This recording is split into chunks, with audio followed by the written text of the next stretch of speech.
ধর্মকে মিথ্যা ব্যাখ্যা দিয়ে যারা আগাচ্ছেন এবং তারা সত্যের কাছে পরাজিত হবেন, সেই সিদ্ধান্ত জানানোর সময় 12ই ফেব্রুয়ারি। দেখুন, মিথ্যা সবসময় সত্যর কাছে পরাজিত হয়েছে।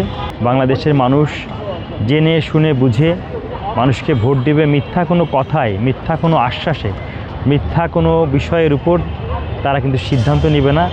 কোন দলের কার্যক্রম কেমন বাংলাদেশের মানুষ সবাই জানে। প্রত্যেক দল নির্বাচনের আগে আলাদা আলাদা ইশতেহার দিবে, প্রার্থী দিবে। তো সেই অনুযায়ী আমি যে এলাকার ভোটার, আমি তো সেই এরিয়াতে যিনি এমপি প্রার্থী হয়েছেন, আমি তো জেনে শুনে বুঝেই তাকে ভোট দিব।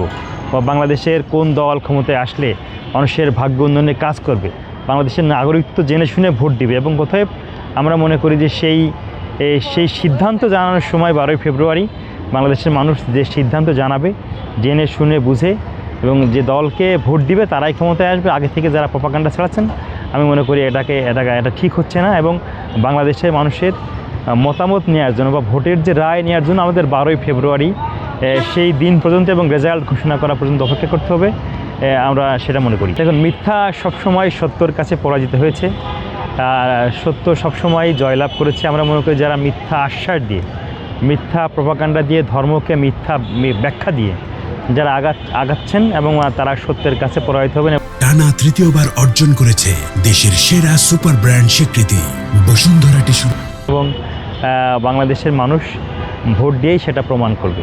আপনারা দেখেছেন যে আমাদের যিনি বিএনপির ভারপ্রাপ্ত চেয়ারম্যান জনাব তারেক রহমান দীর্ঘ 17 বছর বাইরে ছিলেন। রাজনৈতিক প্রতিহিংসার কারণে তিনি বাংলাদেশে আসতে পারেননি।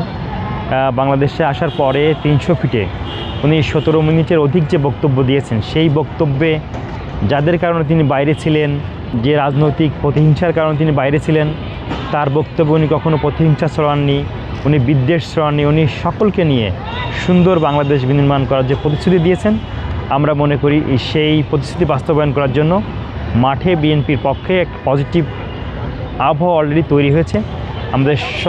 আমাদের সকল এমপি প্রার্থীরা মাঠে কাজ করছেন।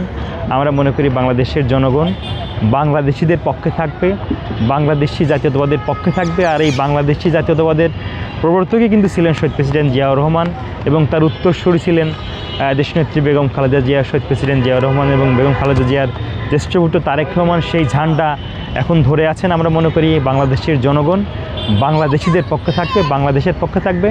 সবার আগে বাংলাদেশকে প্রাধান্য দিয়ে তারেক রহমান যে এগিয়ে যাচ্ছেন, আমি মনে করি বাংলাদেশের জনগণ সেই পক্ষেই থাকবে ইনশাআল্লাহ।